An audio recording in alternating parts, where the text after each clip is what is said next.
So here we go once again with Mr. Albert Clark. Today he's doing amazing book fair, Saudi Arabia. 15,000 book has been sold. Incredible performance.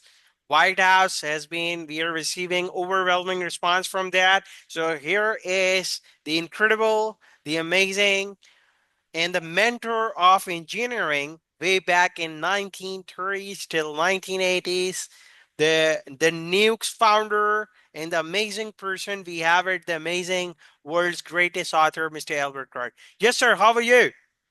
Just fine. That's amazing, sir. So let's proceed ahead.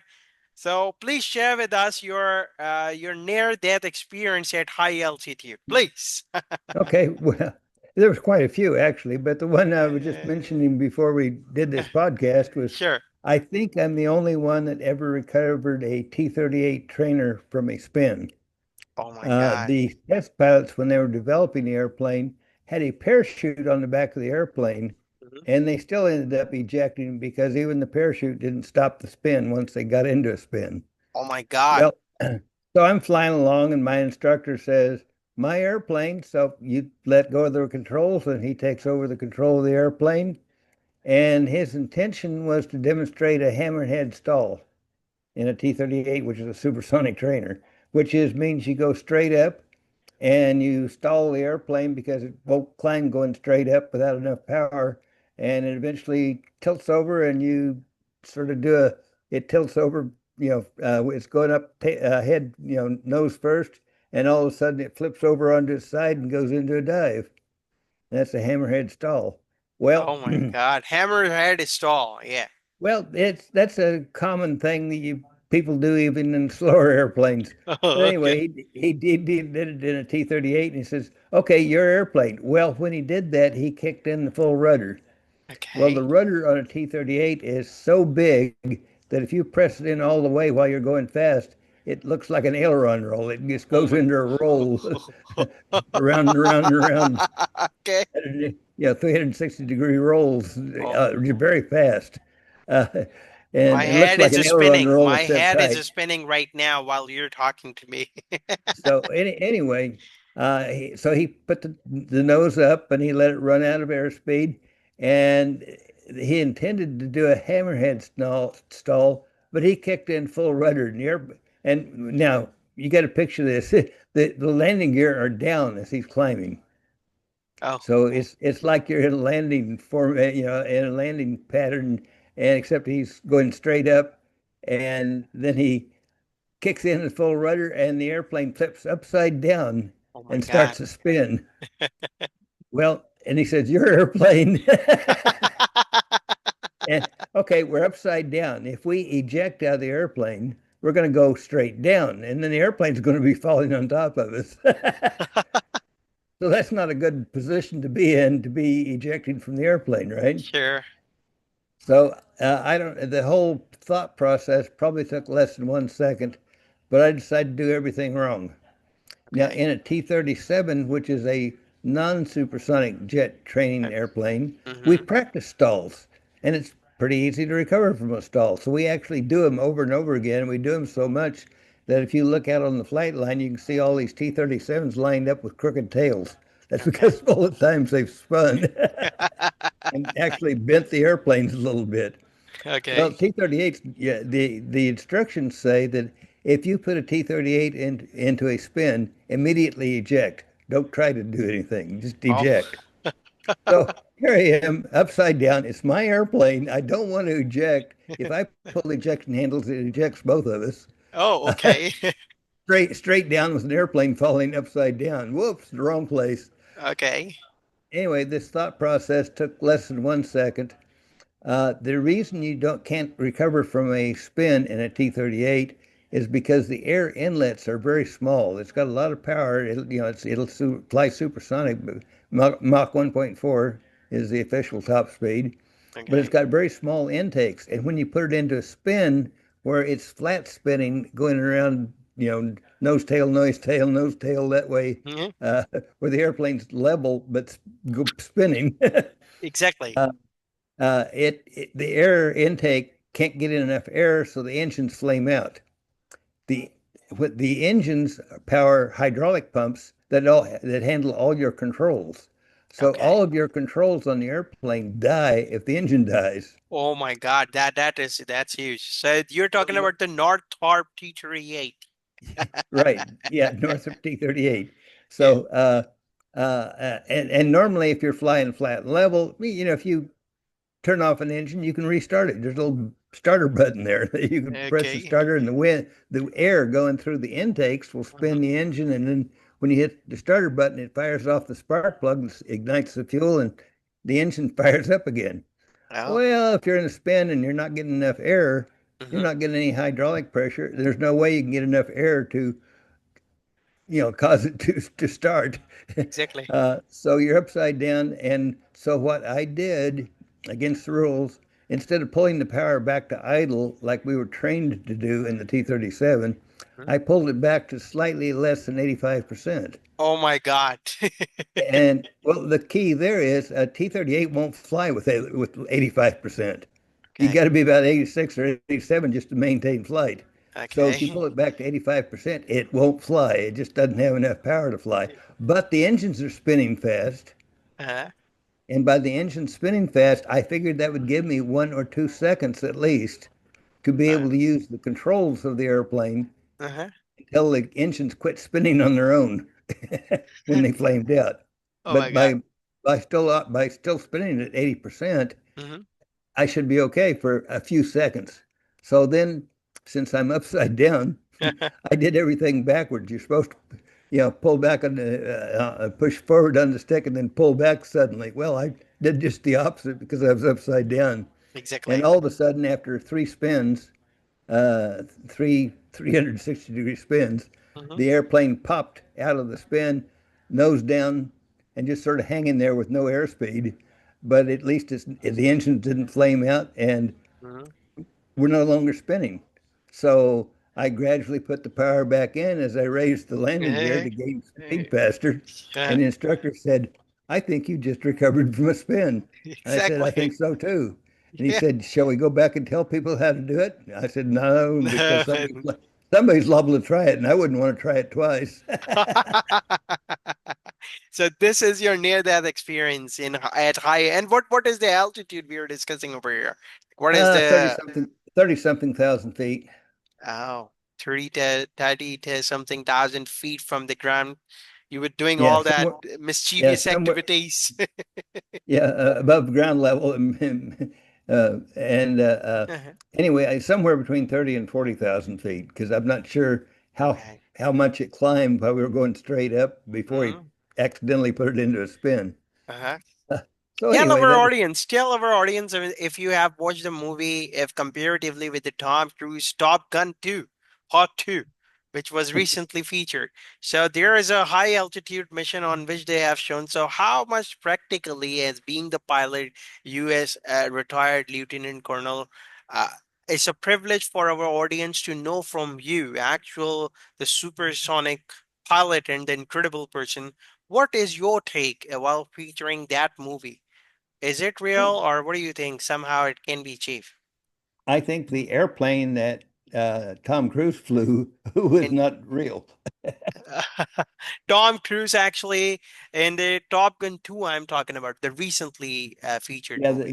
the newer one. The new one, yeah. Yeah, the newer one.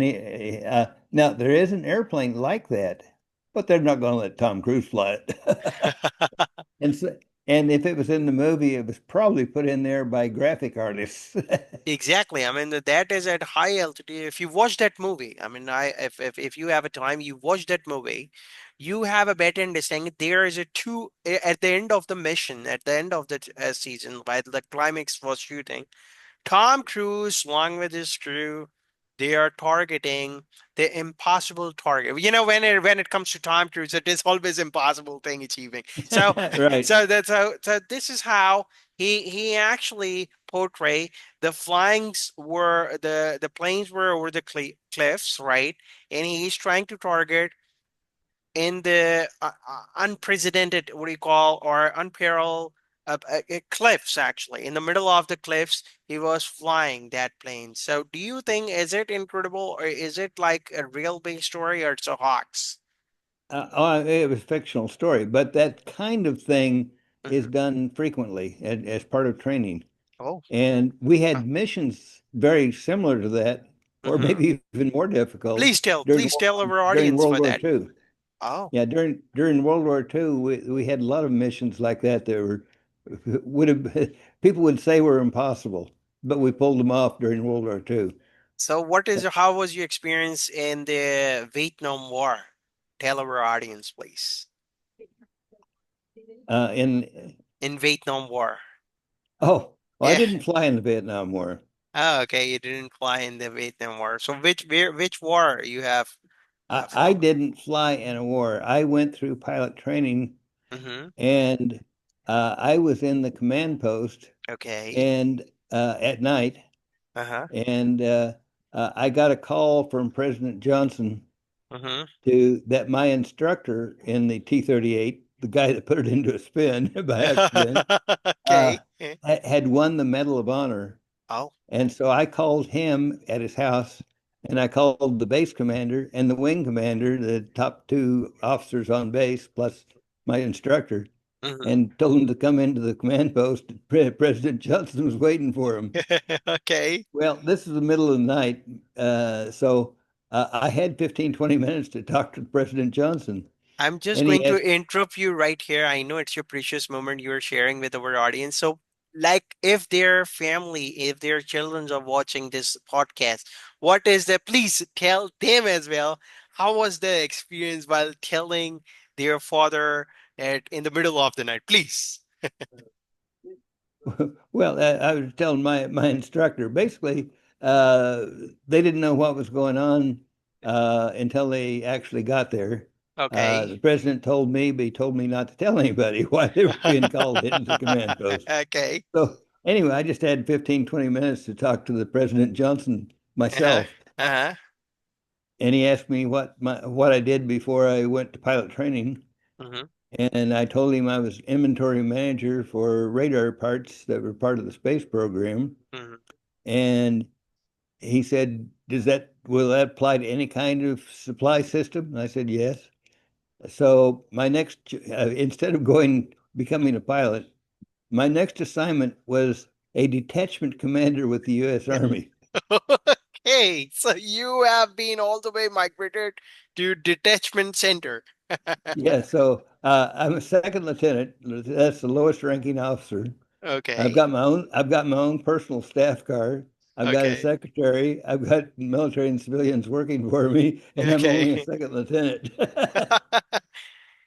okay, And the only Air Force officer on an Army depot. okay. So why you were I think that you were chosen to be sent at that particular spot from all the way for Air Force to U.S. Army. Well, during that phase of the Vietnam War, the Air Force was buying thousands and thousands of bombs for our airplanes. Oh, okay, And we were always short of bombs. We never had enough bombs. We couldn't okay, figure out why. Well, my job was to figure out why. It was very easy. okay. The Air Force was buying the bombs and the Navy was shipping them. Okay.